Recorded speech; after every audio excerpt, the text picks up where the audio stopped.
On est ensemble. On est ensemble, on va parler un peu des adhésions tous au monde.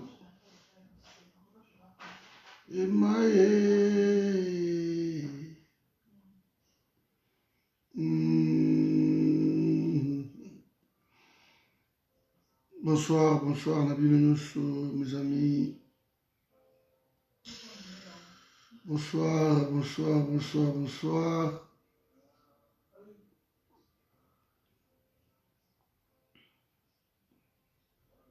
Bonsoir, partagez, on fait pareil. Voilà, bonsoir Nabino, partagez. Partagez, bonsoir. On est ensemble. Ensemble, Bandegolamaï. Voilà, il y a juste...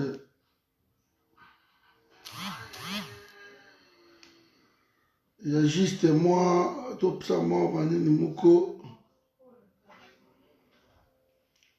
Bonsoir, Nabino Nusso, mes amis.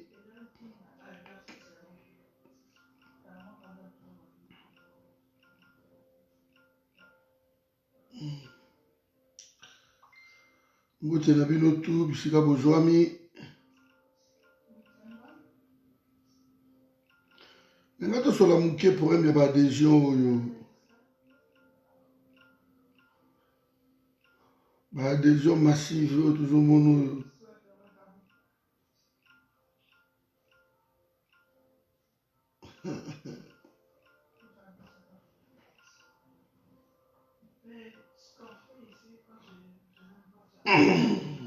Partagez, partagez, merci. Ngana aussi, ça va vous partager. Ah, on a un groupe, nous sous de l'autre côté. Et puis, le temps que tu partages aussi, on commence.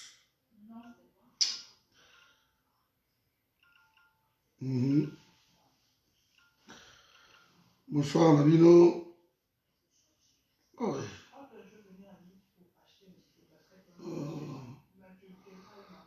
Voilà.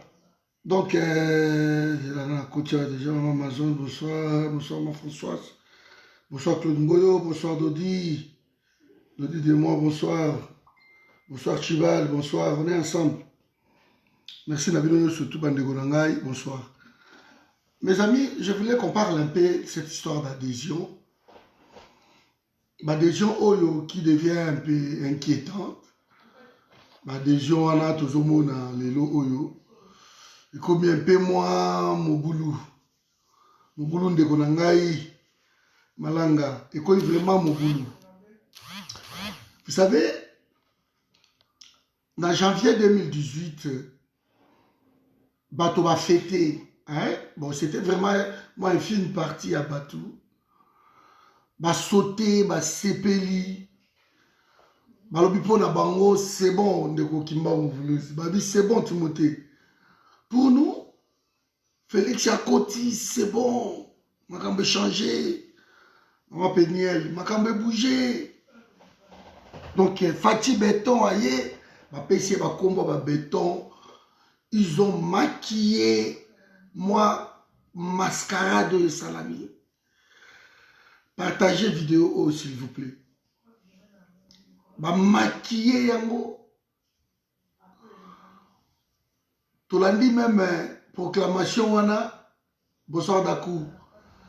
Tout lundi proclamation wana Vital Kamere na Félix Bazalaki place Moko na limité et ba sauter bayambani. Qui c'est bon, maintenant c'est bon, bonsoir Tête Beckett.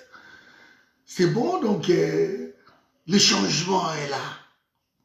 Fatih, changement. Fatih aye. Alors, Bandegogno, surtout, place Tozali, to soutenir moi Namboka. Kabila Okima, Boromona, Bamende, Batotuba Okima. Et les gens ont cru à cette histoire. Les gens ont cru à ça. que bato bakokima, bato, les gens ont cru. En fait, moi, un film Moroboya bato. Mais nous autres, on savait qu'il n'y aurait rien. Il n'y aurait rien. Maman Isa, on le savait. Alors, ils ont continué à nous combattre. Et on a assisté même à Napoto, ce qui était vraiment moi dommage. Parce que Napoto Awa, ils ont battu Oyo. Non, qu'est-ce qui se passe? Moi, mais pourtant, Lema, bonsoir. Et pourtant, ce sont des amis où on se battait. Na hiver, na moi, bamboula, on a marché ensemble. On a fait des actions ensemble. Les autres, on nous a emprisonnés ensemble. Ma casier judiciaire, ensemble. C'était pour obtenir le départ de Kabila ainsi que de la Kabylie. C'était pour obtenir leur départ. Mais curieusement, ces gens-là, plupart de Wakasai, va rejoindre. Babi, c'est bon, le coup là, il y a que Moulouba Rose au pouvoir. Le coup là, il y a IDPS ou Méli dans l'opposition. Occasion, oh, yo Kabila, c'est occasion nord. Donc, on est resté tellement dans l'opposition que le temps est arrivé pour la biso pétolia. Baki est dans ma joie. Une année, 2 ans, makele. Et tout d'un coup, Kabila, un maître d'œuvre, va concevoir. Au moins, il y a sacré wana. Na ina fongola bi le logo moko boy. Bonsoir Micheline. Okomona jamais tamusu mokolo en pombo akeko intégrer. Okomona Kazadi ba okende ko intégrer yango te. Ba vienkema omona ba ona ni sacré wana te. Parce que ba monde ba maître d'œuvre. Bango nde bato bazo boma pinza kongo nde bango wana. Bonsoir de Godara Kertiz. De bango nde bato ba boma Congo. Donc maman, au mona bango te na kate nyo sacré wana. Mais de mêmes personnes qui ont commencé na Mobutu, ba misusta Mobutu akwei ba kimi ba kei ba bandi histoire na M23. M23 yé ba kimi ba kei ba bandi histoire maman Vevette ba bandi histoire na RCD pas ba kei na RCD comment ba RCD KM ba RCD ceci bon ba kei na PPRD ba créer PPRD ba créer nini FCC. Ce sont de mêmes personnes qui ont créé un mouvement. Mais on assiste que l'UDPS combat na bango ya balabala, c'était pour chasser ces antivaleurs. C'était pour que ces assassins, nous on croyait que l'UDPS allait faire mieux. On croyait que l'UDPS allait créer sa classe politique pendant 37 ans. Babunda qui pour l'idéal de Mokoboy. Pendant 37 ans, l'UDPS se montra qui est intransigeant. Pendant 37 ans, vous vous souvenez même, Vieux Tshisekedi, na Mobutu, Vieux Tshisekedi, nommé, mais Vieux Tshisekedi a rayé, garant tout ça, tout bonsoir bouche. Il a rayé tout. Donc, l'arrivée, je comprends, non, c'est quand même le fils de Tien Tshisekedi. On a connu son père, Azalaki Mouamoutoba, non. On a connu son père, Azalaki na charisme Mokoboy. On a connu son père, on ne pouvait pas le manipuler. Parce qu'on ne peut pas manipuler un intellectuel. Maman Nangassi Lalpino. On ne peut pas manipuler un intellectuel. Son père était un intellectuel. Bonsoir, maman Edith. Mais c'est pas comme on. Son père était un intellectuel. Mais est-ce que Félix, il est? Parce que les gens se sont trompés. Balobi non. Loko les ala qui vient Tshisekedi. Il faut toujours moi dans la yeto tiaye place. C'était une erreur grave. Papa a Tshisekedi de son vivant. Il n'a jamais voulu que tu aies Tshisekedi dans la place Mokobo. De son vivant. Il n'a jamais voulu responsabiliser Félix. Son père. Tant qu'on nommé Félix, il est chargé, il y a des affaires internationales, ministre des Affaires étrangères. C'était suite à papa, oh, baza pembeni, voilà. Bandeka pour manipuler, ça la moi plaisir dans mon condi. Via comme Mukolo, banini. Allez, bazo poussa ka Félix, dans moi, négociation, to kende boy. Petit à l'eli, bon, yaka, moi, na Phoenix, ma bilo koana. Influence à maman Marthe. Alors, le coup, la bazala, maman Marthe. Et ils n'avaient pas le choix. Moi, nomination, mais le voyage, mon koboy. Maman Marthe, bazola Nzimbu. Allez, moi, on a été face à Kawana. C'était une erreur grave. Le vieux Tshisekedi, charisme, parcours, ça n'a rien à voir avec le fils. La preuve que le vieux est un docteur en droit, selon ce qu'on nous dit. Et le fils n'est même pas un diplômé. Vous voyez, déjà, moi, Makabouana. Alors, dans l'entourage, il y a papa. Ce qu'on dit entourage, il y a papa, au moment où on a nani, bazalaki wala maman nanga Lydia. Tu verras l'entourage de Dieu au moment où on a batuloko la bambouanke, au moment où on a batuloko la Marcel Liao, au moment où on a batuloko la Valentin Moubake. Ça c'est autour du vieux. Au moment où on a battu oyo ya mayele Dieu bon PC. Bato bazalaki ba machine ya IDPS. Mais tala sikoyo bato oyo bazo zinga IDPS ya lelo. Au moment où on a battu Augustin Kabouya, ce qu'on a à la télévision, bah scandale, là, scandale. Il a droit à secrétaire général parce que a droit à la garde républicaine parce qu'à la secrétaire général. Ce sont des conneries pareilles.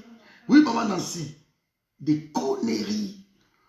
Donc pour eux, bah, ça dit maman la bêtise Gloria. Bah, le bino pour la bango, ils doivent mettre Félix, le fils de Félix. C'est lui qui a gâché une bêtise grave. Ils ont chassé même leur bibliothèque. Parce que papa wana o bazo zinga wana. Papa na baza bibliothèque. Bato ba créer de pèse. J'ai suivi même les tambo dernièrement, azo tombo kalobi. Boyambi ba tutu ba shege banani. Mais batu o ba créer des pèse. Boboy ko yamba bango. Le Gistel et tout consortant ba ta poto baye. Même le bureau où il bunda qui pour la campagne à Félix va créer qui tout. Le nom Félix a boya bango to benga na bango. À travers ma bango ta mukolo mo côté. Vérifiez vous verrez le bureau où ba zinga qui Félix où ba ndai comment on a passé na ba campagne na banani. On a ba conseiller ba na on a ba poto ba nini. Bango tout on a Félix a boya sa bango. Tout à travers yambata mon côté. Avec yamba bureau on a été. Donc, les experts, la communication, le gars de Paul Chulungu, il parle à Bango, Augustin Kabouya, à chaque sortie, scandale. Oui, il y a un scandale, il y a un chef de l'État, Kabila, il y a un collaborateur, il y a un chef de l'État. De bêtises comme ça. Donc, autour, il y a Félix Bakabound. Il y a la classe, donc il ne maîtrise même pas la matière. Beaucoup autour à Félix, autour à Cholet, autour à Félix, autour à Yokasson, à Gulli. Donc, vous voulez comparer l'IDPS au Avier. Dans l'IDPS, au PCR n'est pas à Kabila. Il n'y a rien à faire. Alors, Batouba Sepeli. Bon, pour eux, mais peut-être qu'à cela ne tienne, c'est le fils du pays. Alors pour ce fils du pays, bato musu balobi allez, ba céder ba kei. Mais omoni et ça va contrat mususu. Je vous ai déjà dit que partagez la vidéo. Oh, merci d'avoir partagé. Tant Félix a kendeki na ndako nganga. Souvent les gens au bakena na ndako nganga. Bokoki même ko accompagner ye na ndako nganga. Arrive 5 jours pour accompagner Félix na ndako nganga. OK, pour réalité. Mais je vous dis mes amis, tant bakota kuna et pas nganga wana. Félix azata msuye moko kuna ndako na kati kuna. Ye na nganga bazo solola. Ye na nganga ko pesa ye bikila bozala kité. Bozala kité. Parce que c'est impensable de nos jours. Tout le monde a adhésion au Félix balobi qui va créer union sacrée. Maman n'a pas historique. Et union sacrée zanini pour la vision nangai. Souvenez-vous de son discours. Alors c'est pour ma vision. Union sacrée, il faut servir vision. Dans ligne assemblée à Sika, à ligne gouvernement à Sika, bah institution à Sika pour servir vision naïe. Sous-entend que l'homme allait créer une nouvelle classe politique. Mais ce n'est pas le cas. Ce n'est pas le cas. L'homme reprend le même personne. Le même personne. Tout le monde dit d'abord, la campagne, moi j'aime beaucoup la Genèse. La campagne, on a vu des adhésions. On va rejoindre Félix. Et ça fait un peu moins mystique. Nous va kinké moulumba autour à Félix dans la campagne. Mais ce n'est pas possible. Félix, il va répondre qui? Qui va battre campagne au nom de Félix? Kinké moulumba. Et Kinké moulumba, dans pas longtemps, il venait de faire toutes sortes des éloges autour de Kabila. Il n'y a pas un Congolais qui est intelligent comme Kabila. Ça, c'est Kinké moulumba. Il n'y a pas un Congolais au hasard intelligent et des garçons, quand on mouja Koufi, on est allé le chercher. Ça, c'est Kinké moulumba. Na TV5, on est allé le chercher. Baye na ye. Parce que parmi Bango tout, Moutouray reçoit Congo Tata Moussayango. Il fallait pas qu'il reçoive un analphabète, un chauffeur et un taxi. Bien sûr que le métier, on ne néglige pas. Il fallait aller chercher Moutouazam, Mamourou sans instruction, un aide de camp. Il y a Paul Kagame. Donc lui là, selon Kinké moulumba, cet homme est né à Koki, Koya tenir Congo, Kotambousa Congo malam. A créé Kabila Désir, l'association à Ndingora. Qui les a dissoutes? Cette association n'était pas dissoute. A créé Soussou. Kabila Tole Miona Nouti. Kabila Totiki Ona Nouti. Kabila Moero. Kabila Kobajarwa. Ça c'est Kinké moulumba. Et vous sentez que tant que Kinké a créé l'Okowana, Timboela. De vous comprendre déjà que non, et l'Oko Kinké a créé Eza Bousoba. Mais il a créé. Et c'était Kinké Ndayaki à rejoindre Félix. Donc, des jours beaucoup bizarres. On crée l'union sacrée. Autour, il y a Nani. Et pourquoi l'union sacrée n'était pas à Kabila? Parce que Nani, quand on est Nani, Kameri, ils ont qui plan à Kameri. Kameri a parlé déjà de l'union sacrée avant. Donc, dans le laboratoire, il y a Kabili, il y avait ça comme solution. Que le peuple a tellement zoba. Peuple Oyabiso, c'est un peuple qui écoute Nyosotou, il écoute. Donc le peuple a un sentiment. Alors qu'est-ce que nous devons faire? Nous? Il est temps, le col à Félix, c'est la public qui est fanatique. On va créer l'union sacrée. À la place, il y a FCC et Koufa. Et comme nous sommes fidèles, parce que nous sommes tous les donc on tient Félix à l'aise. Le Félix, il est seul ici, et tu entouré de moyens de se débarrasser de Bisso et Zate. Et comment se débarrasser de Bisso et Zate? Surtout que dans le combo, il y a FCC. Dans la campagne, il y a l'autre côté. Ça, c'est bonsoir, Malolo. Surtout que dans le combo, il y a FCC. Qui va leur voter? Qui va leur donner des voix? Ce qui est dans le combo, il y a FCC. Comme FCC, ils ont déjà vomi. Surtout que FCC, Bandoki. FCC, Toubaboma Congo. FCC, Sasser, Violet, Banani, tout. Alors, non, tu trouves un biso. Où il y a comme la biso boulot. Tellement cet homme est assoiffé du pouvoir. Parce que Félix, c'est ça.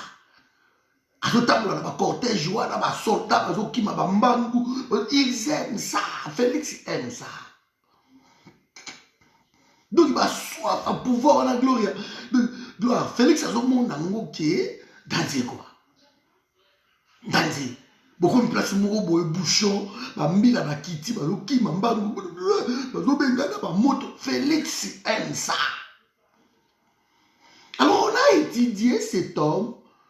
Voilà quelqu'un qui n'a pas de programme, qui n'a pas de projet, qui est venu de nulle part. To zuye boye ramasser, to fabriquer, et le voilà to tcheye na sommet moko boye. Oh, kaza na singa, tozo benda. Et Félix Azokinde, sans projet, donc tout ce que l'autre camp lui dit, il le fait. Jusqu'à l'erreur la plus grave, c'est ça la coalition. Et tant que ça la coalition, moi je m'y attendais qu'il ait bon, le grand ça la coalition. Félix doit mettre autour de lui, autour de son équipe, personne compétente. Le coup là, Paul Chulungu, le coup là, Jacques May. Tu vois, ces gens-là, après même commis qui disent ça, que le cas vieux, maintenant il y a Bavie Moubaki, reprendre papa na bibino, bavie kapita banani. Bibino papa, vous allez tourner. Alors quand il même que ça ex-moboutiste, parce que ma compagnon a père na basé Belewana. Si vraiment il a voulu apprendre ou se débarrasser de la Kabylie, alors ça la recours à Ndengiwana. En tant que chef de l'État, président de la République, à sa chef Yanini. Il y a armée de commandant suprême. Alors quand même qu'on paie sa ordre. Après ce ordre, alors il a pas mis la tour, il banda bozonga awa. Ngam na bengi c'est moi le commandant suprême na bino alors bobo bima mobutu ba elu ki ba bolo vous rentrez ici. C'est pas violent là il ba ya pour pas calmer. Il allait même faire des démarches autour. Il y a pas tout le monde là papa Ngwanda oyo. Malheureusement, il était comme ça, pire ennemi na bango. Or que c'est une bêtise. Qu'on s'approchait là par tout le monde là Bangwanda. Là qu'on s'approchait là par tout le monde là Minde. Le préférable c'est qui? Qu'on s'approchait là par tout le monde là Alexis Tambwe Mwamba. Qu'on s'approchait là par tout le monde là John Numbi. Qu'on tenait là mission. Tango fort. Na batuloko la ba eluki préférable les anani. Il fallait faire quelque chose autour de ça. Alors l'homme n'a pas fait et 2 ans après, coincé partout, il faut que plawana na exécution. Plawana l'ingaki simba, ce qui va adhésion au salamité. Plawana tamsusu bato bangai baloba, tout à la nani. Tout à la nani.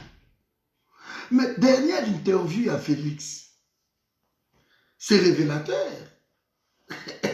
Vous n'avez rien compris. Dernière interview à Félix, c'est révélateur de Olanga Djibril, na Brazzaville.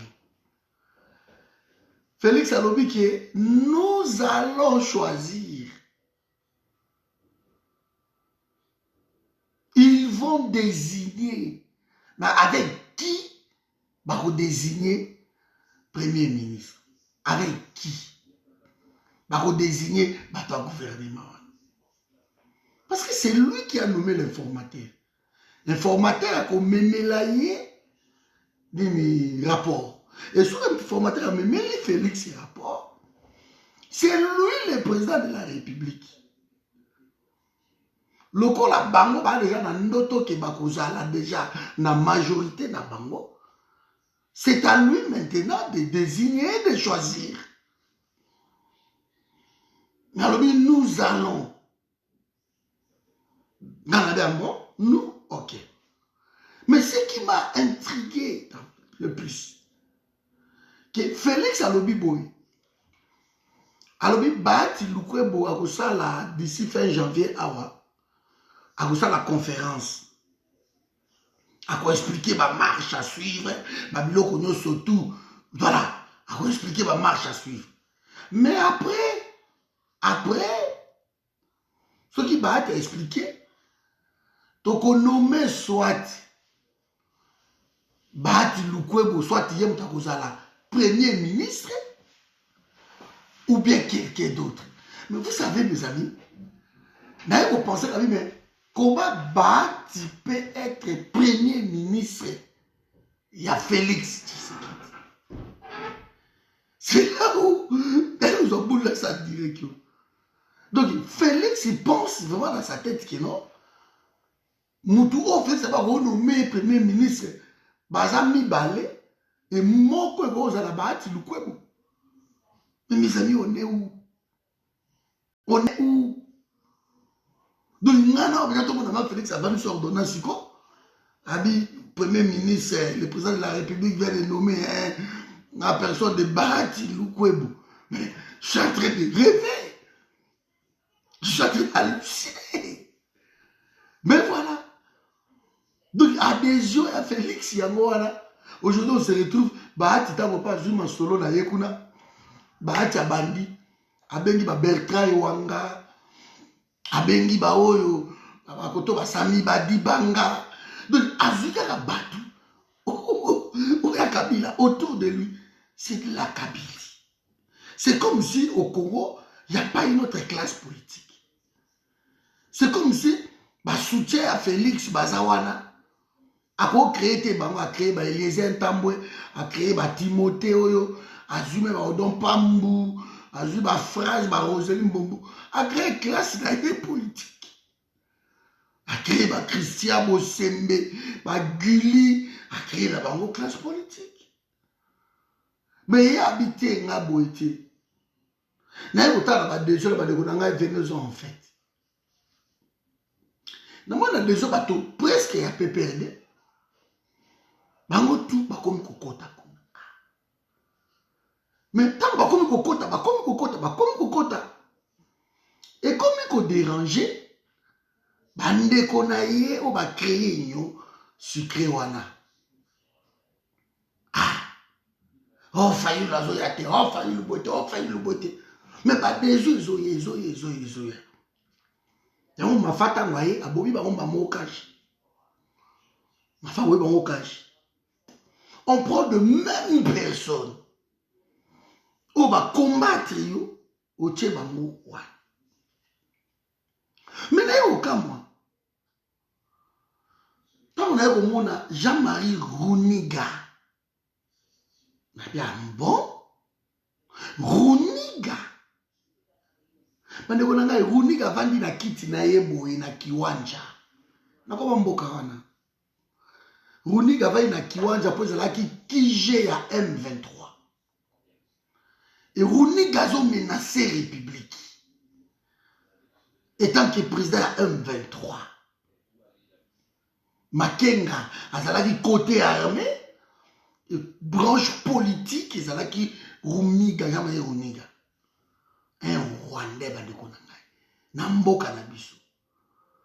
Runiga donne des injonctions.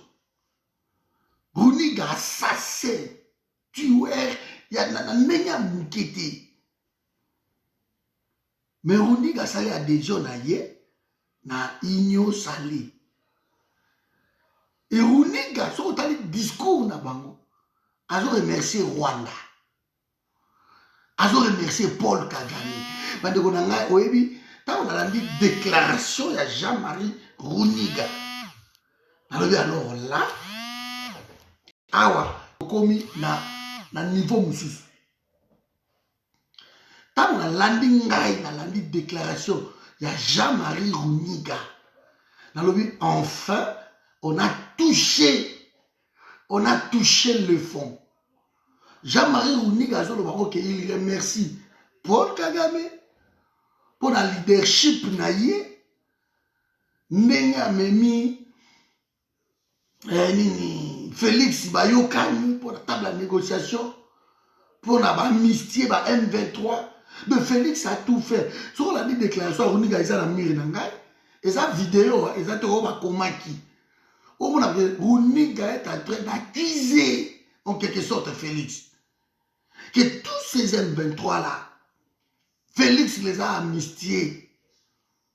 Mais je me suis posé même des questions là, mais comment ASP ils ont parti à Runiga. Mais comment parti à Boy et vous avez un agrément dans le pays, un parti terroriste. Vous avez la partie à Gédéon Kyungu, il y a un ils ont un agrément. Donc c'est par là, on comprend que Kabila, on donne les agréments. Dans la partie c'est Kabila les problèmes dans le Congo. Et Kabila a un moto que non, un Congolais qui réfléchit à quoi jamais cause à l'alliance na Kabila. Il ne peut pas. Il ne peut pas. Donc voilà le problème où on comprend. Runiga.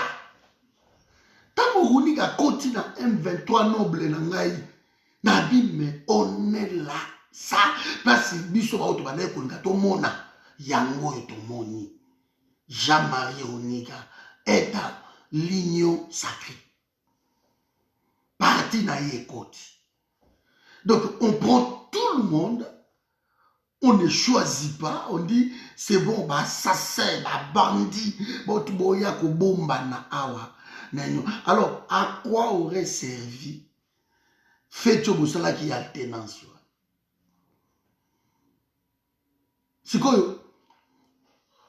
Avant Kabila et après Kabila, c'est quoi la différence? Je trouve même qu'avant Kabila, c'était bien.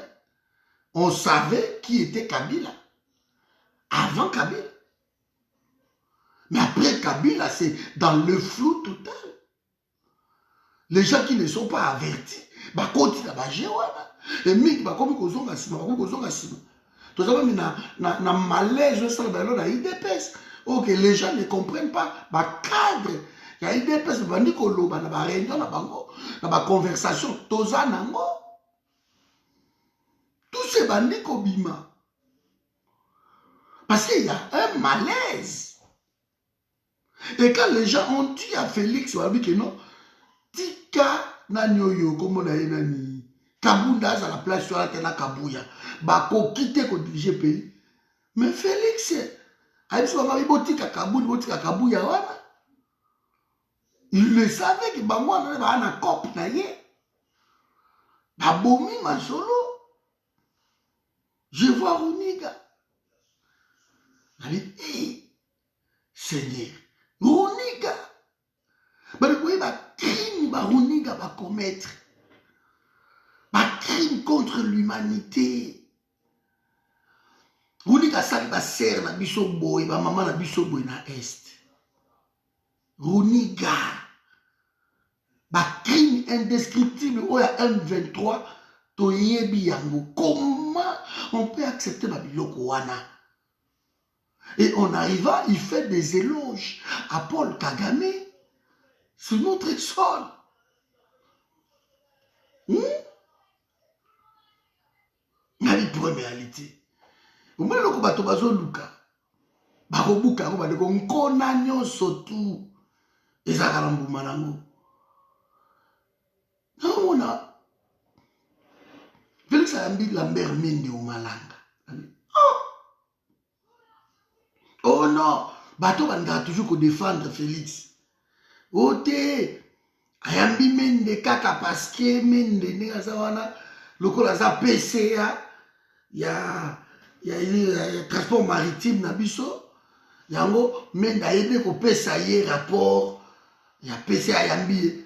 Oh oreille un peu indiscrète et bimaki. On nous avait déjà dit que non, Mende baye ko solana Félix pour l'adhésion na ye na union sali. Mais qui peut nous croire? Bali ko croire bisote ndeko Willy, babi rien. Isa makambo wana te. Lelo vidéo eza na mire na ngai. Oyo Mende a s'adhérer officiellement na union na ye wana akoti. Sikoyo na union wana bandeko na ngai. Et c'est nana yebi ba crime oyo Mende a commettre te. Mende aza chantre ya ba Rwandais. Mende aza chantre ya occupation. Mende aza le politicien le plus haï na Congo numéro 1 ezalaka Lambert Mende. Comment eloko bolingi bosala ya sika, vous prenez quelqu'un comme Lambert Mende, vous cotisiez qui non Lambert Mende. Ah ça, mais je suis en train de chercher le rêve. Je ne comprends pas comment on peut prendre Batoloko là-bas, Runiga, ou sur Batoloko là-bas, Lambert Mende, et vous composer na Batouana. Vous avez Bati Lukwebo, vous avez Kinke Mulumba, tout ce monde-là. Otoyebi wana bandeko na nga ba assassin ya République. Et oye donc Bolobino, c'est bon, nous composons avec ces gens-là. C'est l'union sacrée. Donc on ne refuse personne, quel que soit casier judiciaire nayo, quel que soit Koboma nayo, quelle que soit qualification nayo, Yaka Tozo Yambayo, ici, on est en train de blanchir les gens. Et baye. Et bazo kota kaka qui va bruit que kunda batoire repère au kota. Mais ça m'étonne pas. Sauf que si ça verrait vrai, je dis en conditionnel.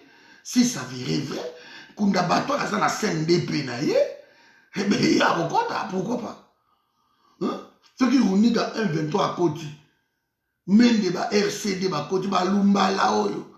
Avant, il y a France qui a récupéré. Après ça, il y a déjà accord à côté de l'Union sacrée de Bangoa. Lumbala. A fait déjà déclaration, même tous en ango. Tous en ango. C'est que si on reprend des criminels comme ça, bato ba na problème na Congo Bangoa. Bato pendant 20 ans, sur le Congo, ils ont un niveau tous en le lobo. Ce sont ces gens-là. C'est comme si tous les peuples morts doivent retenir leçon T en fait. Il n'y a pas de leçon à retenir.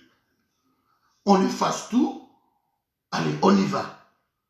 C'est ça ce qui veut nous faire croire. Qu'ils avaient commis des crimes là-bas. Pendant 18 ans, ils ont tué. Des crimes même économiques. Ils ont volé les pays. Ils ont mis les pays à éviter.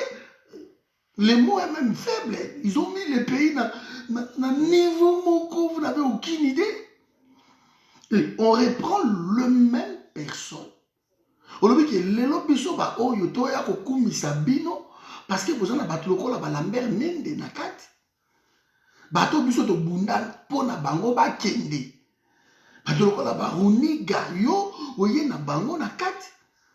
Bato le col à Kinke yo oye na bango nakati. Et biso ba oyo Félix Maboko, mais Félix il ne montre pas les signes qu'il est venu pour le changement. Félix ne montre pas les signes. Parce qu'on peut soutenir quelqu'un si on voyait en lui, moi, quelque chose. Mais regardez déjà depuis combien de temps le pays est figé. Pays Vanda, Toyebite, qui fait quoi, qui dirige quoi? On ne sait pas. Quelle est la vision, il y a RDC Léo, Toyebite. Et sort, il y a pays, et ça suspendu. Entre Kabila et Félix, il y a caprice, babomi peuple mobimba. Et tout ce monde là, maille, ezate, courant, ezate, électricité, kolobaku tout est banzela, n'en parlons pas.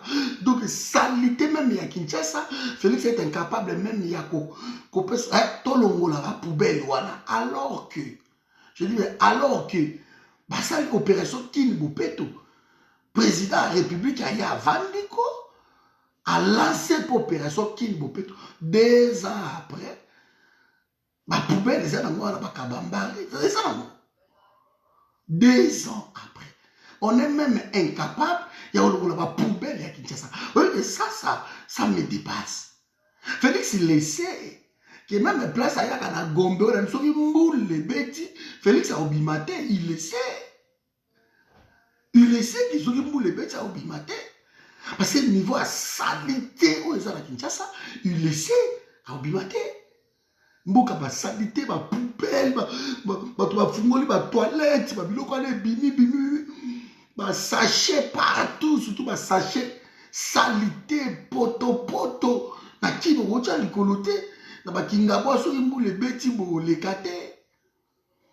Na ba ngaba, na ba mombele lelo, so koni niveau ya salité, et ça na kini.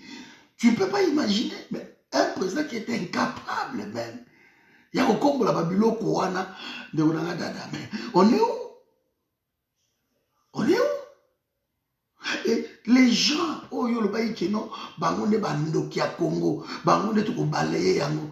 Ngana la vidéo à Félix ya kala ebele. Pour moi on a tchaka rappel. Pour moi on a bien boka mo ba buzo. Na bomba Babylone Kowana na boka ngote. Na boka ngote bande bonanga. Mais ce qu'on a dit discours il y a l'homme. On dit que Félix il prend vraiment des Congolais comme des cons. Et moi j'imagine les gens qui soutiennent Félix, ils sont encore plus cons. Parce que, on a placé l'espoir en quelqu'un. On a dit, ouais, c'est bon, lui là, il va incarner notre changement. Lui, il va incarner une rupture. Celui-là, la tenance auto-fêtée, auto-sépélée, alors c'est lui qui va incarner ça. On a placé notre espoir là-bas. Mais 2 ans après, on voit que tout ce que cet homme est en train de faire, ce n'est pas que Amemabiso Nanzela a changement. Non. Tout ce qu'il est en train de faire, c'est pire même que les statico. C'est pire même qu'avant. Tout ce qu'il est en train de faire nous prouve le contraire. Alors je me pose des questions, les gens qui cherchent toujours à nous soutenir Félix. Moi, je me pose des questions. Maintenant, tu soutenir Félix pour un projet mine. Oh, pas à créer l'union sacrée. Quel est le projet de l'union sacrée? J'aimerais qu'on me montre un projet. Parce que moi, je lis. Il n'y a pas de problème. J'aimerais qu'on me donne un programme. Il y a Union Sacrée et le côté. Moi, j'aimerais qu'on me donne ça. Comme ça, je vais lire. Je vais voir des grandes lignes dans l'Union Sacrée. Parce que s'il faut reprendre, bah même ma solo, il y a révolution de la modernité, on a du programme Nabilo. Alors là, moi, je suis un peu confus. Je suis confus, mes amis. Donc, c'est une bêtise.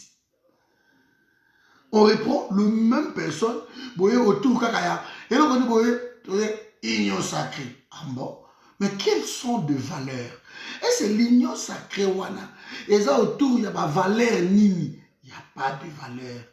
On voit, il faut voir les gens qui entourent, qui adhèrent dans l'union sacrée. Vous comprendrez tout de suite que non, place yo, valeur exatée. Alors, dis-moi qui je fréquente. Ma fréquentation, il y a Félix, nous donne pas l'espoir que tu vas comprendre que cet homme veut le changement. Quand on intègre des criminels comme des Runiga dans l'union sacrée, on intègre des Mende, on intègre tous ces Mampingé. Quand on les intègre, je ne vois pas en quoi Liboka Pilipi, voilà, va changer. Je ne vois pas Moulanga Pitolo, il va changer, je ne vois pas. Je ne vois pas, personnellement. Parce qu'on a dit, Tolobiango Mbala na Mbala, Tolobiango Mikolo na Mikolo. Batouana de bango problème. Kabila n'était pas seul. Kabila n'était pas seul. Kabila était entouré par ces gens-là. Ce sont eux, la Kabylie. Ce sont eux les centres à combat à UDPS. Ce sont ces gens-là, le centre. Yabitumba Nabiso, on s'est battu pour ne plus voir ces gens-là dans le pays d'Abisso. On s'est battu pour ça. On s'est battu pour ça. Nous, on ne s'est pas battu pour tout le monde à lobby. Qu'on voit tout ce monde-là passer. Nous, on ne s'est pas battu pour ça, mes amis. Nous, on s'est battu pourquoi? Le M23 est venu ici en Belgique. Papa Omoniwana a publié, Papa Basile. Ils sont venus en Belgique, ils me racontaient à des reprises. Papa Forum, Papa Forum Baza A. Oh, notre ligne, il y a pour diriger M23. Ils sont ici. Papa Basile, à des reprises. Je leur ai dit, niet. On nous a montré miroiter. À côté de la banque, à la restaurant à Molenbeek. 2 reprises. Bah, yo, non, après ce que Bichi, moi, parler avec lui, je ne peux pas, moi, être un responsable à M23. Depuis Zamba, en tout cas, tu parles bien, aux alapagages, aux appuis intellectuels, nous voulons, nous voulons diriger aux approches politiques, union surtout, et nous sommes à tes ordres. Balobi. Afin de ce moment là, moi, quand tu écoutes les assistants, quand tu écoutes l'Angela, on a expliqué, mais cordon, il est trop dur. Moi, je ne marche pas. Vous défendez une cause rwandophone, moi, je défends le Congo. Donc, je ne peux pas être ensemble avec le M23. J'étais catégorique. Et il y a soutien parce que si vous vous amusez encore que boire déroger Naboya encore, alors cette fois-ci, on attend beaucoup de bateaux sous la porte et peut-être à cause de la histoire. On a refusé. On a famille tu seras bien, on a boyé, on va quitter Ouganda, au Katsi. Ensuite, même si toi tu ne veux pas venir, envoie-nous quand même une délégation.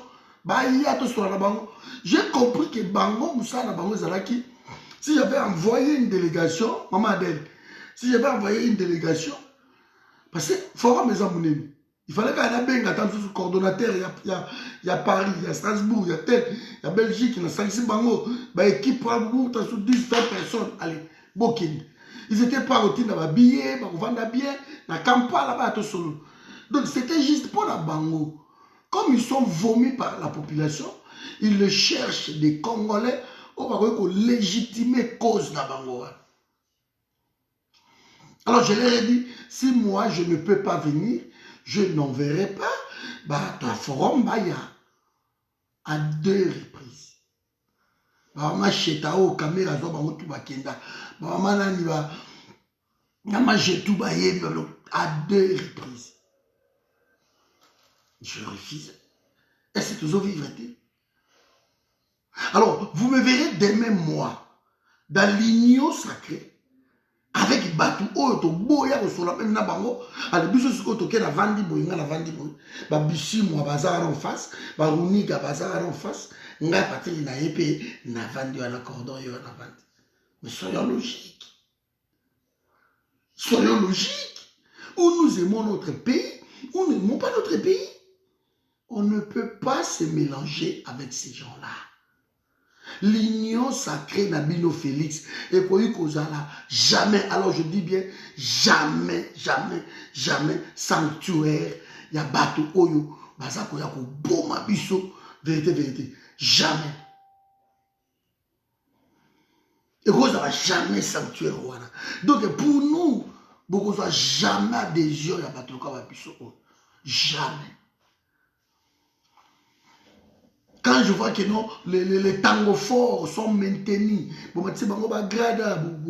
promouvoir, jamais. Alors je dis bien jamais. Il ne faut même pas penser. Nous aimons notre pays. Vous aimez de l'argent. Vous aimez servir votre pays, mais autrement. Par intermédiaire, par canal, par injonction, par babiloko surtout. Jamais vous verrez les forums et que vous travaillez dans Félix. Dans l'état actuel des choses, je dis bien jamais. Et aussi mbati. On dit donc, Mbosso, Azoïba, Nanini, comment ça s'appelle, l'Assemblée nationale. On s'en fout de ça. On s'en fout de tout ça. Boza pareil, bino tout. Bino, IDPS, PPRD, KJNC, FCC, vous êtes pareil. Le lot boza l'union sacrée, boza bino tout. Mbosso, oh bino, bo finga, bo dénoncer, mais il est du PPRD. Et ça va pratique, il a bino. Il y a qui mouyibi. Mais Mbosso est du PPRD. De temps à il va à l'Assemblée, et ça va pratiquer la bidon. Il y a PPRD. Et si le PPRD dénonce PPRD, on s'en fout. On s'en fout de ça. Toyo qui information, qui est il va millions, 10 millions, mais qui ne vole pas. Bino tout, vous avez une union sacrée, bino tout. Vous êtes tous pareils. Vous ensemble, vous êtes des voleurs. Il n'y a pas un qui égale l'autre.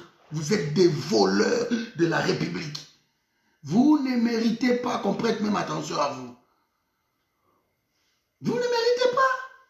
Oh, pour tout le monde, si vous avez gentil, passez par exemple pour dénoncer que Ndoki gentil, Ndoki c'est Ndoki. Ce sont des voleurs de la République. Ce sont des destructeurs, ce sont des millionnaires en dollars. S'il y a l'instabilité aujourd'hui dans le Congo, ce sont ces gens-là. Et Félix le répond, l'Ngoïka Sanji. Comment on peut répondre à Ngoïka Sanji? C'est aberrant, je ne comprends pas. Donc vous qui rejoignez Félix, peut-être vous avez contacté, je dis bien peut-être, on a sous-estimé Moutouti. Monsieur va contacter, vous allez sur le bâtiment de l'homme en bongo, pour ça la vidéo, ou déstabiliser Batou. Vous avez bongo, vous allez la vidéo. Mais vous va contacter, vous pour avoir bongo. Nous on nous contacte, papa, il y a quand même travailler, ah, tu as besoin de nous. Vous avez il y a un code sa forum, il y a quand même. Vous va contacter, vous allez l'engue. Cousin à Félix Aza Awa na Katia na vidéo Aza Azola na biso. Il fallait organiser que le moto kuta na Félix Awa na Ever. Je ne suis pas y allé. Parce que tout la tête à tête, oh, la conférence de presse, opposer ma question, il opposé plus de questions. Je dis non. Je n'irai pas. Je n'irai pas. Pas comme ça. Quand Fayoulou, au forum, on a trouvé hôtel. Où est-ce que nos hôtels, ils dans le 20e arrondissement, côté à Port de Bagnolet. Il fallait tout écouter à la biso na forum et président Fayoulou aye bouto koutani tout solo, c'était comme ça. C'était comme ça, mes amis. Donc, il faut que vous mettez dans votre tête que nous aussi, Nous sommes contactés, peut-être timidement, mais on est tout le temps contactés. Papa Yaka, papa Ozoa Place Boy, Yaka Tolia. Et ça veut dire, bah, recruteur, ouais, Félix, on a gâteau, Yaka Ozoa gâteau, na yo, Yaka, bateau, tout, Yaka Kata, Yaka Sinini, viens, on profite. C'est ça. Mais on ne viendra pas. On ne viendra pas. Parce que moi, je me suis bâti, un peu comme, si on me même, au Koufi à moi pauvre, mais au Koufi na honneur Mogoboye, et vous allez bien. Et vous allez bien. Mais si au Koufi, pour d'abord, on peut ça, 1000 euros. On peut ça, 1000 euros, 25 euros, 1000 euros, 100 $, 200 $, 500, 2500, deux fois 5000, oui. Attends un peu sur 100 000. C'est bien, on dit 100 000 au lieu. Quand on monte à ce combat avec nous, déjà, on a comme ça, un ministre provincial, comme ça, un député. On a un poste, on a OK. On a un bon. Mais parfois, on a un place à Colian. Parce que le Congolais, ça fonctionne. Congolais, c'est ce Congolais à l'hôpital. À on a un centre commercial, tam sous na Charles Leroy, la nini. Congolais, moka, on a kanda, na bako bamba, eloko. Ako beta, eloko, moko. Qui d'autres ont ma zone au bout. Oh, Mende, à comme les unions sacrées, et c'est vrai. À côté de la maman, ma zone tam sous bout. Na centre commercial, moko, na Londres, ba obi maman. Ako bamba, ya ta bouteille à maïs, soit et ben dit. Et ça va bien. Et ça va bien. Qui a coûté là-bas Sylvain, le Sylvain, ça a un pays na ebo. Christian Boukten, Alberta Soubona, comme vous, à mon côté, au Niga, à mon abote, le quoi comme na union sacrée, à mon bahati bani. Bouka, ma osa et le Mouramabe. Batola ba yebi ki bakuza na kimiati. Pourquoi le lo batolo la ba Rex Kazati? Bakoma ko tambola comme ya keba ko bopana ka ko bomba na ko. Je vous dis vrai. Lucien Gando, même Martin, les gens ne sont plus libres comme ils étaient avant. C'est toute une histoire. Vérifiez, vous verrez ma tablazo et Sabino. Pour mon c'est toute une histoire. Vite fait, les qui, bon, sur la temps, beaucoup d'ailleurs, parce que ces gens-là, baqués par Félix, par leur avidité, par l'envie de devenir riche, l'envie de ne pas servir le pays, mais de servir les individus. Parce que celui qui veut servir son pays n'ira pas dans Félix. Ok. Et d'ailleurs, ça va. Bozoli a nabino babilo ka mike. Bozoli a tam susu ba simbiriki. Bozoli a ba simbiriki. Mais biso to kolia banzoko. Biso kolia ba simbriki aussi la biso to kolia nzoko va na ndako nzoko. Arrêtez de trahir votre pays. Ça n'a aucun sens. Arrêtez de trahir votre pays. Ils ont la sensité. Biso va na mutam so va ndibu. O na ka mutu mo akani so. Ah quand na boke lo mo 150 wana. Sombata bakoka, sombata café au melaka. Na mona ngo.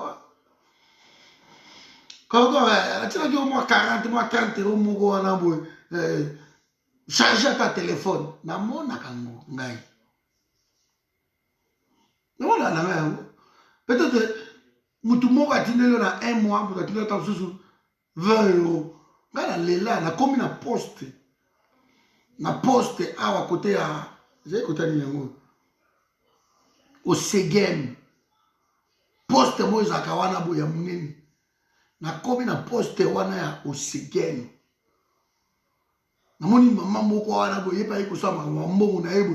Amoni cordon. Maman boni bien cordon boni a papa na ebité sozolo ba moité. Papa. Maman la lo azo 20 euros. 20 euros. Avec cordon. Mana ngala mbongo te papa. Zoa 20 euros. Sombata kokata café au mela. Donc continue bituma papa nza mapambola. Na oza faire wa maman la j'ai des larmes aux yeux. Nous ne sommes pas des stars. Vous imaginez l'espoir au batumi qui va vandaka. Bazolanda o ba yoka lobo pengu. Vous imaginez comment vous bébé ça. Vous imaginez. Ngata mba yemsa inga balobi que non. Timothée Tchao va rejoindre Félix. Je n'ai pas crié. Dans mes yeux, j'ai dit non. Parce que dans Yoka Bandeko à Londres, bah, ça va le cordon. Soit que tu yoki rejoindre Félix ou Kabila. Tu retambole le mutakala. Bah, ça va mais c'est comme ça. Mais ce n'est pas ça. C'est juste que il y a des gens qui vont croire dans Yoko. Il y a des gens qui sont événements où l'équipe va comme la mais cordon nini. Olobi nini. Bah c'est là-bas yoka yo, bah yoka approche na yo, bah yoka analyse na yo. Maintenant du jour au lendemain on a intérêt na yo moko mutu au décider de trahir Batouana. Mais c'est incroyable, incroyable. De honneur exati, honneur exati. Et on a dit ça, il y a un scandale à Bambongo, on va bengi, Katumba okuta na Batouboy. Bon, on a kenda bilo ko hati, jamais la kenda. Dernièrement, mon quoi il ah papa, ouais, dans un numéro na yo, vraiment aux autres ça la bien, dans l'autre là yo, $3000 mon boy, na compte na yo, na il la bien comme mega coûte. Je ne veux pas. Yonan, oh non, je veux rester anonymat, je vais te mettre $3000. Nabi ko tiate, compte na nga na pesa, c'est bon. Na boy. Voilà, papa, comment tu peux refuser 3000? Non, non, je ne veux pas. Parce que ceux qui ont accepté 3000 wana, bango bazu ba bordeaux, ba sala ko ba virement, ba bo kango wa. Ce que yo lié 3000. Ce que moto azana beno azo kufa kuna ya lié combien? Au lieu 3000. Et les gars sont dans secret dans coucou, bobo mbiango pona yebi mingi, ba les gars ba comme na bango. Ba pe sur 3000, ba pe sur 2000, ba pe sur même 5000. Première réalité. On va mourir pour longtemps. Non, on commence qu'on a le coso, on le canal, nous sommes au tchela yo, nous sommes au tchela, et bah, tu vas teki, mais limo na bango n'engueule. Tant que j'ai passé bazuyo, bazuy arme moko boy, ba bombi yo. Il y a un combat, il faut ça fidèle. Zala fidèle na combat. Il ne faut pas les kakoto, il faut pas les kakoto, il faut pas qu'il y ait des boy. Bamonyo, c'est derrière Bemba Bosakuna, oh derrière Katumbi Bokei, oh derrière Félix Bokei. À un moment donné, les gens ne vont plus vous comprendre. Et comment, quand vous combattez tel, c'est que Koto va lier si. Quand vous combattez tel, pourquoi baloter et puis bateau va les respects à Kati. Nakosanga na biso. Restons constants. Moi, je préfère maman après $20, 20 euros. Ah, c'est pas la première réalité. Pourquoi on a somme paquet à maille, na zone na paquet na maille na ndaku, na bête moi tour na somme cotis na ngai, tant sous 2 kilos na zone li ango da kimia. Na yebi ke outé pas maman moko boy papa moko boy la ndaka ngai. Et alors bi première réalité papa na ngai, zoa moi 100 oyo, zoa moi 50 oyo. Lia, au sein d'un nombre moté, mais la canne, je prends un nombre moté. Soit moi nini, soit moi nini, soit moi nini. Parce que nous ne voulons pas que les gens commencent à nous payer. Nous ne battons pas pour qu'on nous paye. Non. Parce que ce soit fouti biso. C'est que toujours déjà les fouti na biso. Toujours déjà les fouti na biso. On ne veut pas que tout ça la vidéo, objet pour payer. On ne veut pas. Parce que tout ça, nous combattons pour notre pays. Bon, bateau, bateau partager vidéo. Bateau, bateau inviter, bateau, bon, on va foutre combien? Bateau, la vidéo, bateau, on a plus qu'au côté à côté, tu foutre combien? Voilà. Donc, vous voulez rejoindre l'idée, union sacrée, voilà. Bon, qu'elle n'est pas à Félix, mais non, ça ne va pas. Ça va constant. Restons constants. Si vous êtes constant, vous avez la force. Vous connaissez que ma solo est simbi. Même un yo ko lobate. Si vous avez pouvoir ouais payer vous n'avez pas besoin de ça la démarche. On a qu'à battre au lukayo. Celui-là, il a combattu les bons combats. Donc c'est quelqu'un de rigueur, de constance. Il a fait honneur à la combat. Et au moment où il kiti tout temps sur kiti na régime asikeye au kama babi oyo par soyez na valeur moko parce que là jamais on a pas bemba na pas jamais lui abunda pour la pays na ye. Si je vous demande quand j'ai écouté j'ai entendu que Timothée a qui on nous a dit que vous êtes resté avec Timothée mais à qui est et dans la landi na solina le frère est parti. Et dans la minute où Timothée a les partis politiques, ils ont agréé dans qui Makambotu. Voilà. De toujours, vous n'avez pas d'ambition, vous n'avez pas d'agenda caché. Il faut toyer bana autour de l'oko moko boto qui ne sale. Alors vous ne vous battez pas pour les pays. On ne peut pas qu'on bunda pour un pays et on accepter l'adhésion. Ok, de Sangana Batoana pas au nom du pays. Non. Non. Non. Félix a fait quelque chose de mal. Félix a fait du mal dans notre pays. Et comme cela ne suffisait pas, Félix a dit qu'il a sangi sabat ou l'issoussou. Avec Banani. Baruniga. Asasabatula Makenga. Karamini te Bajim Mutebu Sibakoya. Amutebusi bakoya bokoyoka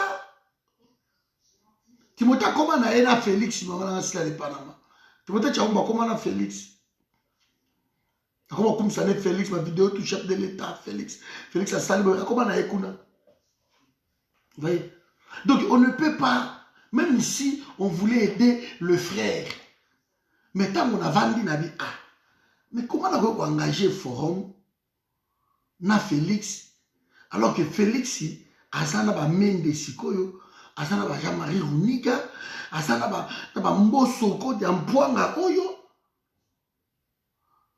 Félix Asana ba assassin, ba criminel y a pays. Comment je peux m'y engager? Moi, Patrick, je ne le ferai pas. Comment je peux dire dans le forum que bon forum Boya, tout soutenir Félix moi Namboka, alors tout en sachant que tous soutenir Bakinke Moulumba. Comment? Comment vous pouvez nous demander ça? Comment?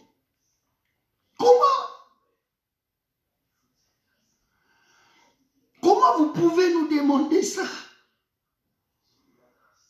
Que venez, moi Namboka. Alors que moi Namboka, ça va signer. Moi, je ne fait que décevoir. Même interview à Brazzaville, je suis très déçu. Beaucoup de ma déception, elle a dit, mais finalement, cet homme ne change pas. Mais à côté officiellement, vidéo, quand on a mur, on a et Mendazo Lobaye Moko a s'adhérer officiellement à l'Union sacrée. Vidéo, après raconte à Félix, alors il a accueilli à Solana na base naie, à Solana batunaye, bata la décision ni bakozwa. Et tant que Solone, des décisions bandimis que non, va accompagner Félix na vision na Sika. Alors ceux qui m'ont évité que Mende à rejoindre Félix, c'est que la nouvelle information beaucoup d'aka botam la information c'est l'information. Alors, ceux qui s'habillent, les attaques, non, tous les gens qui ont vidéo, TVA radio, tant que non, Runiga, Bakoti Runiga M23, c'est le président M23, à côté de la partie de ASP, vidéo, ça n'a mis rien. Donc, Runiga, Kagame, merci, Kagame a facilité l'intégration dans Bango, dans M23, dans Félix, à Sali Bango, à Misty, Bani. Alors, Bango, vidéo, ça n'a mis rien, TV radio. à radio, tu as beau bouder en gros, quand tu as un TV à radio, ce sont des choses comme ça. Tant qu'on va perdre, on a surtout, parce qu'on rejoindre Félix, ma vidéo, ils ont ma camarade. Ils ont ma camarade. Tous ces assassins-là, c'est Bazoya, Bazoloba. Bazoya, Bazoloba. Et Babati, ils sont comme Bakolobate, Babati, Babata Kabila, Yamakila. Aujourd'hui, il est là. Quand j'ai entendu Félix Kenon, tu as désigné, c'est que avec Kabila, ils ont désigné Bahati. Et naye ko fouiller na ba archive na naye ko bimisa vidéo ya Bitakwira tamaza contre Bahati bon là na Bitakwira lobaki. Donc on tourne, on fait même pas du surplace, mais on est en train de reculer. Mais les fanatiques ils n'y croiront pas. Les régionalismes pas ko croire eloko mokote. Ba ko croire eloko mokote. Si vous avez besoin de tout le monde, les politiciens, oui, les gens politiciens ont appelé ça Kanda na Congo Ténet la mer mine. La mer mine a rose à mon centre, très bien.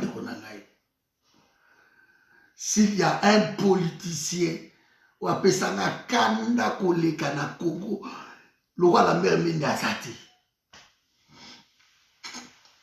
A zati, Tipuana. De à défendre ba Rwandais na modèle nyonso tout. À défendre Kabila, à défendre Batouana na ebisibino na ndenge moko ya kosakana ti. Tipuana. Mais lelo yewana a qu'est-ce que pas Félix auto bandai ko bundisa ba mala bakekuna. Si vous avez un piaka, vous proposez le mot, alors qu'il faut bien qu'il y ait un poto, parce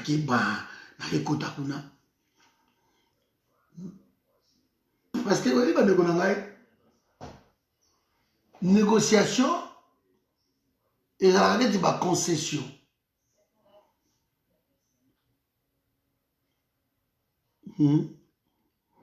Négociation, c'est ma concession. Donc, on peut perdre Ndambo, on peut gagner Ndambo. n'est pas ça la négociation, tout le monde.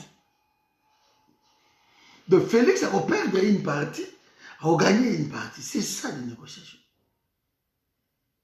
Donc Nekizawana, Baruniga, Bato tout bazoya, pour avoir motoya, basi basolo laki.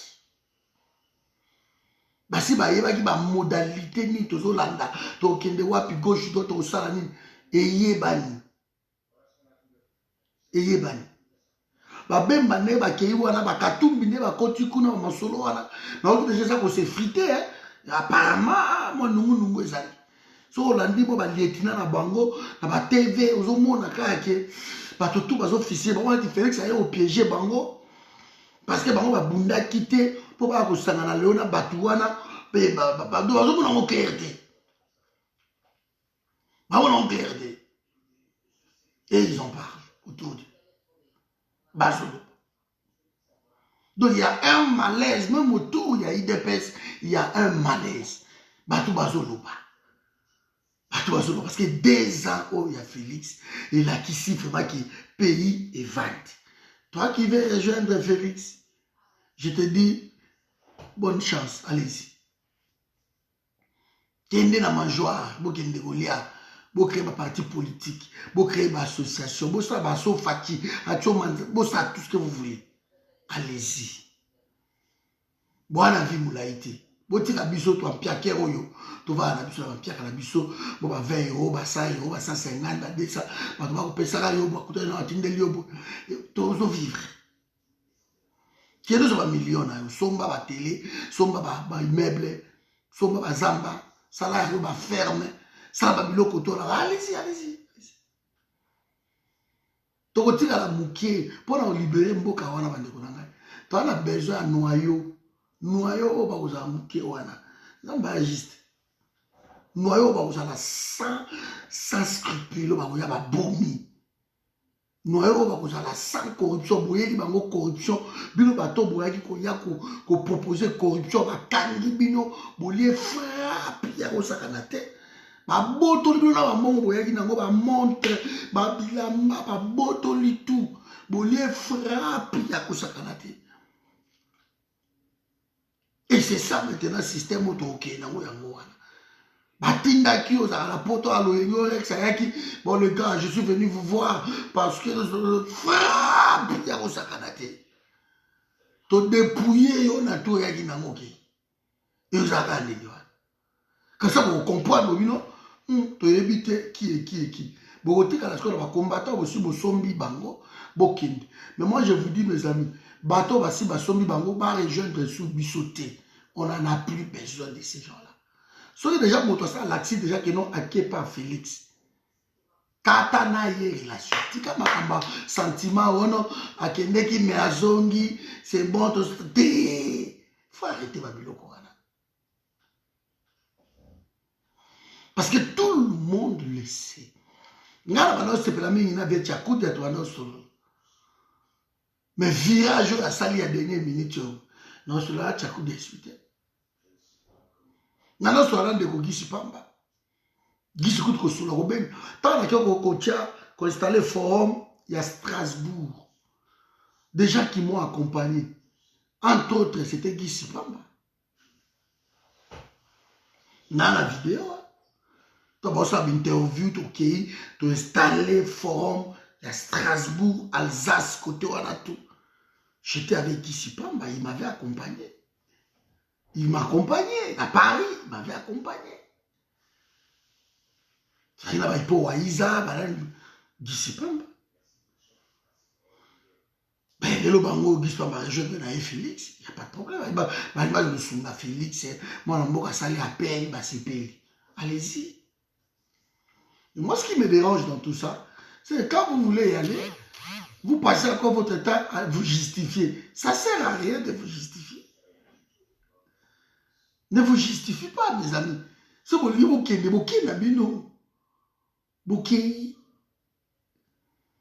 se justifiez parce que le biso to côte la binoté. To se justifier. Na côté la nanga yoté. Na côté loté. Donc c'est pas la peine. Oh moni parce que na côté loté. Na côté loté. Congo lelo ils ont besoin de battre aux républicains lelo il faut être radical. Il faut qu'on soit radical. Makambako tous à la opposition beaucoup républicain exacté léon na Congo. Soit tous à côté à Félix na Kabila parce que bakabwana te bas ensemble. Soit voilà, ou y côté na biso bato radical. Et on reste radical. Famille nanga moko ba neve ba nièce ba msu bazar noko yaka noko oncle ya mais noka on a nièce ils ont la vie non mais yo za la et si baté ce qui au région de Félix Capo et permettre que Kinshasa ne ba de relation ba kimbangu ba sali ba ça sert à rien tamozo oui. Bato ba région de Félix et ça système oya muyibi aibi 99 fois hein tanga ko iba 100e fois beko bakangi et bomi tout donc bitumba to bunda mbula na mbula bato ba apprécier bino. Bato ba trouver compte, bato musu baza motivé, bato ba salabino confiance. Boli atamo ba dire oya bato beaucoup de population to pesaka. Ambassadeur to na réunion boy. Ah non cordon bon c'est moi qui paye. Eh bato ba la sur la réunion ba ebi. Non c'est moi qui paye. Eh cordon foot oh bon si vous regardez mais là moi comme pour moi nini boy c'est moi qui paye. On les fait. Pour la maman ba yaki o mai makailo mam mai to ba pakia ba mai ba nini to sombi siko ba komba wana nyoso tout et baby kaka parce que tourner au rejoindre Félix rejoindre Kabila. Tout oyo sala mula wana tout. Na mayo pi mala mokata mokei boy. Editi. Editi de ba bosani na tout oyo sala etikali ka masapo. Etikali ka masolo. Que to bundaka to salaka pe na bino to salaka pe to salaka boy. Biso za na besoin ba to bundaka te. To za na besoin ba to zo bunda. Parce que bitumbe sana. Dans la combat sérieux. Si vous voulez le Congo, le Congo, vous pouvez dire que région de Bakondiwana, ils sont plutôt appelés à balayer tout ce monde-là. Ils ont rejoindre Bango, les locaux ni Bazana. Quel est le bilan de Batoto au Félix en région? Dans la main de ce monde, il y a un phénomène comme il y a oh, on a talak, sur l'andi, on a internet. Sur l'andi, les journalistes, les chroniqueurs, la légèreté. Mais ça va faire mende. Ça va faire mende. À Boma Média, ma mère aussi, il y a un média, à Boma Yango. À Boma Yango. Les gens ont zoomé de répondre, pour qu'ils savent nos bilans. Ah, ils savent nos bilans. De mouton soit au travail, il faut qu'on amène depuis que Tchaki na Nino na CM7 ceux qui n'ont pas de Tchaki compagnie maritime na comme PC et là on a changé. En matière tu dois être 3 fois comme plus cher. Doit être comme 3 fois plus cher. Et là on dit coach. Tant tu peux que ça bien dit. Bah je sais que Makila besoin que on a transport tout na billet là richesse à Goma au monde. Kinshasa Goma l'équipe mais Kinshasa Paris Belgique na cher. L'équipe ici à Dubaï. Hein? Au lieu de voyager l'intérieur à pays. Vous voulez jouer avec les peuples congolais, vous jouez avec les pays comme ça. Et vous dites, oui, non, tu dois rejoindre Félix. Bah, des gens, on a nion surtout. Aux hommes, on n'est pas à Félix. Et vous m'avez dit, locaux, mon côté, on est là. Donc, c'est la fin janvier. Bah, tu as la conférence de presse. Quel est mois perdu comme ça? Quel est mois gâché comme ça? Quel est mois gâché comme ça? 10 mars. 10 mars. Parce que FCCP qu'on a bloqué. Là-bas, tu as constaté FCCT parce que c'est boy. Bonsoir de votre. Donc, 10 mars, comment ça. Et Boukan, Félix, il va voyager, quand il passe à sous, ça va vendre, ça là, tout, mais il lui reste que ça. Il lui reste que ça. Parce que vous avez bon, que non, incompétence, c'est de diriger le pays. Il ne reste que ça. Il ne reste que ça. Ma voyage, ma inauguration, ma nini. N'allez pas arracher Tissita. Na tout, baba fungoli, soit de mouton ou à Pascal. Même si on a bien, en tout cas, c'est bien. Comme ça, le soit de mouton, tout il fait fungama. Il ne reste que le métro. Le métro va tirer comme ça, qui chasse les jeunes de Berlin, comme on est de Berlin. Les ballons qui va tirer comme ça. Bato boma Congo, bino ko ba master na bango, bato bazo violer, bino ko ba master na bango, bato ba créer business autour ya guerre ya est. Boyebi pe bango pe bozo tanga même Félix Yemoko, la guerre de l'est, les intiliés awa, bato bazali awa toyebi bango, ozolo ba boyebi wapi justice, o ezolandela bato wana. Botanga ba kombo na bango. Botanga bako bozo panga ni bino moko mais bo fana ka bono bato bazako loba bato bazako ko appuyer guerre est bazaka awana kini bazaka ah mais qui sont ces gens-là bolobi ke boyebi bango mais ils sont qui justice ni les autres poursuivre bato wana parce que ce guerre aussi la tête bato bazo tirer ficelle ba na Kinshasa qui fait la justice ba procureur bazawap bozawap. ils ont mamie. Donc, tout ça, ils ont aventure. Vous avez sabiso, mais pour réalité, vous avez aventure Nabino. Et nous, on continue notre combat. Voilà, mes amis. Bonne soirée, Nabino. On est ensemble. Donc, bah, des gens, on a tout au monde au FCC. Ils ont un message au bus Nabino. Il faut comprendre que rien du sérieux est aux Alakoma. Il n'y a rien de sérieux. Donc, il y a des gens qui ont dit, oh, et l'autre, ils ont dit, coquille vide. Mais Félix a achevé encore IDPS. A achevé IDPS. Mais Christian Komara. Christian Komara, il est au moins. Kabila tient pétrole, Félix a eu au Chamoto. Kabila tient pétrole, boubou, la Congo. Félix a eu d'abord tueur, Félix a limette, tcha, Chamoto. Il n'y a rien. Il n'y a rien. De l'eau qu'ils attirent. Arrêtez, cessez de rejoindre Félix. Vous arrêtez ma déjà à papa Mawana. Botika ma bêtise wana. Et l'eau comme à l'ongizate. Félix ne montre pas de signes. Il ne montre pas. Le commissaire politicien moko abimi. Ah abimi. Bon mon bino moko abimi do akimi esili ozonga le soute. Abimi esili ozonga le soute. Ok, depuis toujours, depuis 20 ans, tous ces politiciens-là voyagent. Ils voyagent. Ils vont en Afrique du Sud, ils vont à Dubaï, ils vont à Poto, ils ont leurs affaires. Donc, on dirait que non, comme Félix est là, tous les politiciens vont insulter.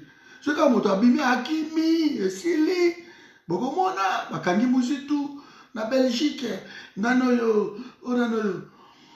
Rouberois, Bakangi en Afrique du Sud, ils ont insulté. Ces gens-là voyagent toujours. Parce que ce qui se passe au Congo, il n'y a rien qui démontre que Bazoki Mokima pour quel Bakimi Nani, Bakimi qui. Parce que dans l'armée Bango Kabato Bazali, ça la légence na Félixité, dans l'institution surtout Bango Kabato Bazali, Bosiko Bakimi Nani. Moi j'aimerais juste savoir. Bakimi Nini. Vous poursuivez Bango déjà dans le Congo? Vous fouinez? Non. Ce sont l'Assemblée nationale, Bango, Sénat, Bango, institution, tout, Bango. La nomination que tu as Félix, Bango na Bango. Ce que vous nous dites que non, Bakimi Nani. Bakimi Nani, Bakimi Nani, vous expliquer ça. Les Uniga, Banani tout, Bakoti, Bakimi Nani. Bango na leba joa kokota ndeko kota. Maman n'a pas peigné, il a bango parce que nous allons comprendre. Il faut vérifier. Il faut vérifier. Ah non. Oui, Hakimi. Hakimi. Ambo. Hakimi de.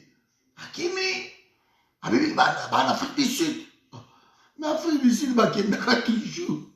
Pas de on a Cape Town. Il y a kuna.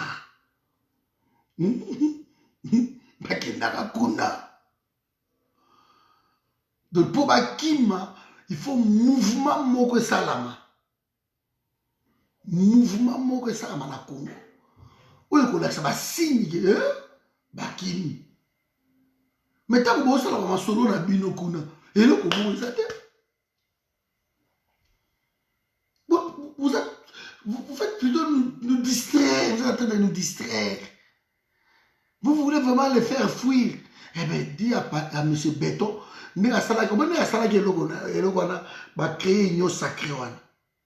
Ceux qui pensent que bâton a besoin au quota, Félix a dit non, bino insulté. Ah, attends, bino insulté. Oh, mais Dakimi, tu comprends ça, le bénéfice de notre lobby, oui. Akimi, parce que le cas va boy bango, c'est que quelque chose se prépare. Mais non! L'hôpital va ministre, va ministre, va master na bango, va ministre, va protéger bango. Parce qu'ils vivent ensemble, ils vont mourir ensemble. Sens du devoir. Ce va qui nani. Roubaix Wakimi Runiga azongi akoti.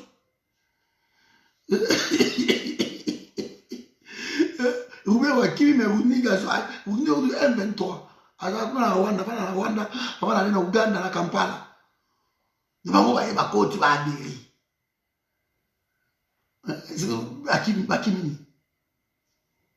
Bakimi le côté bazawana.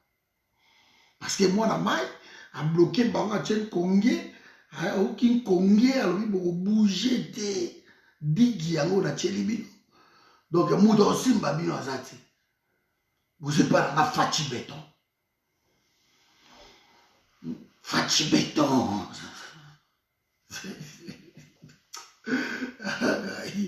Bah fatigué. Bon, bah question. Avant la kata. Voilà. Question de Bosso. Pourquoi ne pas dissoudre les parlements? Parce qu'il ne peut pas dissoudre les parlements. Il faut qu'il y ait un conflit entre l'Assemblée nationale et le gouvernement. Mais conflit perpétuel. Je te explique. Pourquoi conflit ou anésalité, selon la Constitution, il ne peut pas dissoudre les parlements. Mais encore passion en force, ils s'en foutent. Ok, et ça qui va bouger par Moko.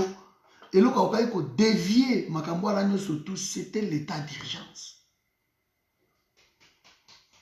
Ceux qui ont dit à Sanchez, ils ont état d'urgence. Ils ont déclaré qu'à état d'urgence, le président de la République a le plein pouvoir. Mais état d'urgence, je t'explique, non? Mais 2 fois état d'urgence, et l'autre côté. Ah, bon état d'urgence, beaucoup de monde à l'école. Fatiazo Bouka, bango état d'urgence, et l'autre côté. Mais état d'urgence, c'est tout n'est banati, n'est sila, et l'autre côté. Apologia au Moussoussou. So, 2 mois, il y a pas 2 mois, il y a état d'urgence. Chaque 2 semaines, apologie. So, ah ouais, et l'autre côté. État d'urgence, les gars, ah, il y avait mon boulot. Voilà. Tiye, mabunda ke, oh, moutou aye remplacer mabunda na bureau d'âge nani, Mbosso Kodi ya Mpwanga. Mbosso Kodi ya Mpwanga zanani, moutou kaka ya pe perdu. Même masolo la janine mabunda. Bango wana. Yazo yi bape danze mikolo, ve Mbosso wana, ala jo. Pero yiba. Est-ce que il ont kamba va dissoudre? Ils n'ont kamba non plus. Dans la loi, parce que si tu trouves dans la théorie, oh, dans la loi, Félix a kolongola il n'ont kamba te. Aza na pouvoir wana te ya kolongola il n'ont kamba. Mais mutu, il n'ont kamba ko kolongola kaka soit yé moko a démissionné. Ou bien Assemblée nationale et ça, une motion à défiance. Bah, Assemblée n'a koki ko dissoudre. C'est l'Assemblée nationale. Mais président cité. Donc, Ilunkamba est encore là. Si le conflit n'existait pas, pourquoi cherche la majorité? Mais il n'y a pas de conflit, papa Nangai. Quand tu cherches la majorité, on a tout. Et ça, violation de la Constitution parce que le débit, Félix, et là peut-être il a raison. Parce que le débit, il fallait en nommer informateur. Alors, quand Bazala qui n'a contrat, n'a pas signé, si autant de nomination, il y a le camp des amis, vu l'accord né à Nomaki Lukam, ça passait par l'informateur selon la Constitution. Article 78 de la Constitution, alinéa 2, je crois. Hein, il faisait Yango. Article 78, alinéa 2. Donc il fallait aligner informateur. À ça, si quoi est pour répondre, bon, si quoi, à quoi qui si quoi nommé. Parce que la majorité qui est là à l'Assemblée nationale n'a jamais été identifiée par un informateur. Mais il y a un groupe de gens qui a créé le Kodabang avec non. Biso, tu as déjà majorité, tu as 350, donc on n'a plus besoin de l'informateur. On vous donne la majorité. Zoye Nkamba Yohan. Et vu notre accord, Kabunda Utomatampunda, et Nkamba Yohan, Abima Ndenge Yohan. Maintenant, sur la zone de l'Okowana, donc normalement, il fallait que bon, l'accord est payé. Bisotou, Masolone, Sotoupe et payé. Mais voilà. Félix Aoumimango, en long. En longueur, informateur à Kokipe, Premier ministre. Informateur à cause du Premier ministre, oui, informateur, ce qui, selon et pas la biso toujours. Après l'informateur, donc, à nommer formateur. Parce qu'il y a l'informateur qui va informer le chef de l'État qui est majorité et ça na tel parti. Si le chef de l'État a nommé Sikoyo formateur, il y a gouvernement. Mais hélas, à cause de la majorité, on va constater.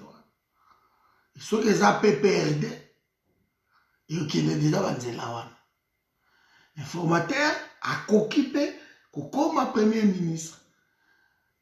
Kawanezalaki, je crois, Koyagialo, ouais, je crois, c'était ça. Donc, informateur a comme premier ministre. La loi l'autorise dans le Congo. Les unité.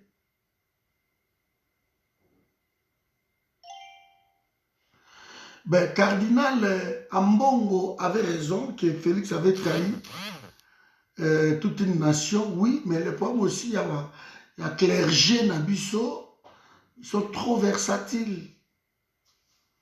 On passe dans la télévision, on va soutenir, on dit ça.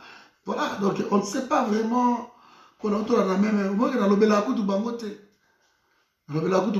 Parce qu'ils sont trop versatiles, on ne sait pas quelle déclaration suivre. Parce que Yambon a dit Cambotel, Lobi Chola, Lobi Oyo, Lobi Baza contre, Lobi Baza pour.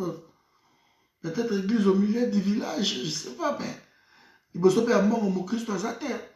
Venez te donner un comportement, un jeep, banini. Donc voilà, les médiocres tentent de crier. Quand les médiocres vous amènent des cadeaux, vous ne pouvez pas les prendre. Parce que vous serez plus médiocre que ces médiocres qui vous amènent des cadeaux. Mais nous sommes au Congo, tout le monde est presque corrompu. Voilà, quand les clergés qui dénoncent, on leur apporte des jeeps, bazui, yango.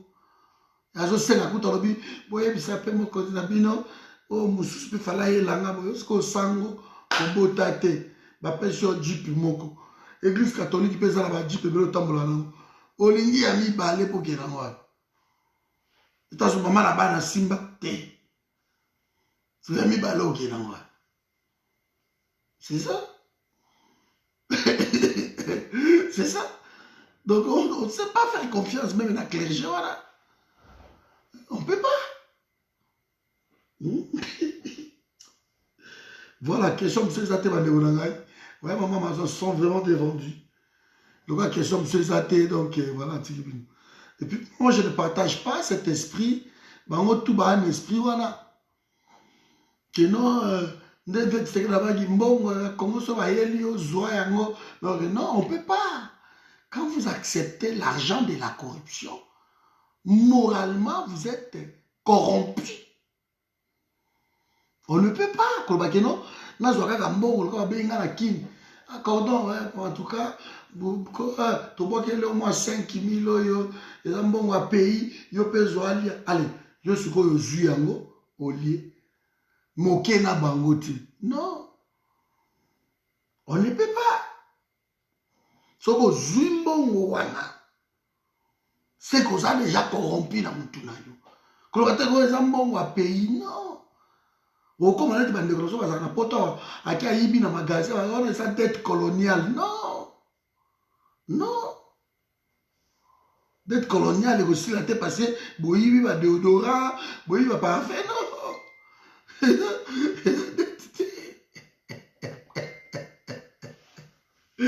Non. Voilà donc. Bon, dossier CENI est en suspens. Donc, si au cas où il y a une élection, vous allez aller là, Corneille Nanga qui va organiser les élections. Bon, Bobi Corneille Nanga, comment il est? C'est ça, Félix est en train de perdre du temps inutilement. Donc voilà, dossier CENI, il va dire là, nous donc. Hein, donc l'esprit est bien quoi.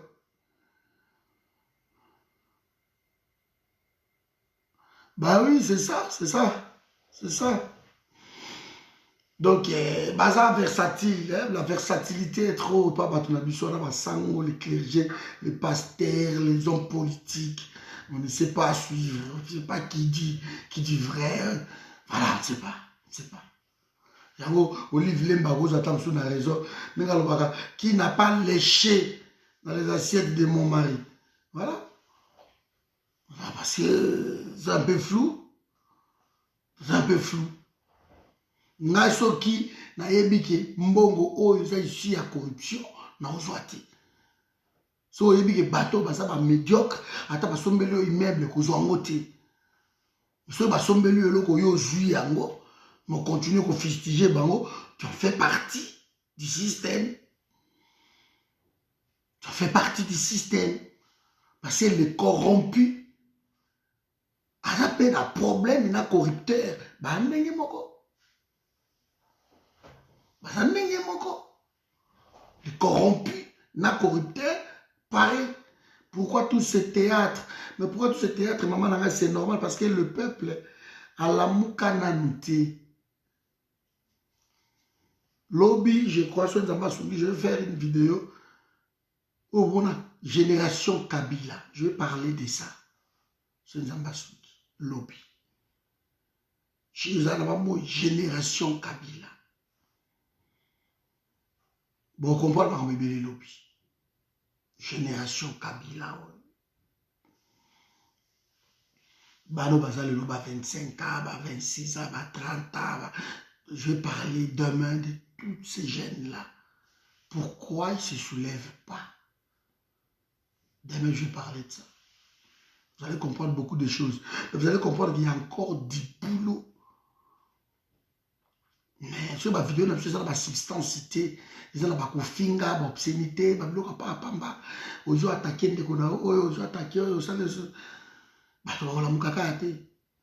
nous allons continuer la vidéo. Ça n'a aucun sens.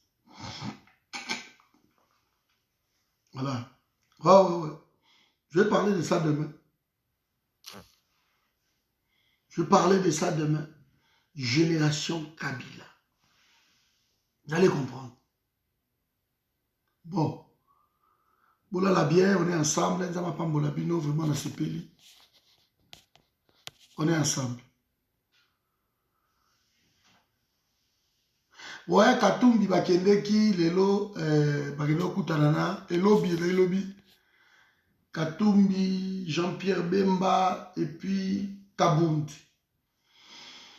Bazala qui sont pour parler, Kuna, donc, Bakende Kutana ensemble. On a publié Kiango, alors Kutana, Boba Sololi. De toutes les façons, moi je sais quand il y a multiplication de réunions comme ça, c'est qu'il n'y a pas de solution. Je sais. Bah, on multiplier les réunions, solution exacte. Et jusqu'ici, on n'a pas fait les réformes de l'institution. Donc, l'élection, il risque d'être statique. Ce qui peut être l'élection, mais on verra. On va essayer d'éclaircir ça. On va dans Amazon. Bob Batad, donc, génération Kabila.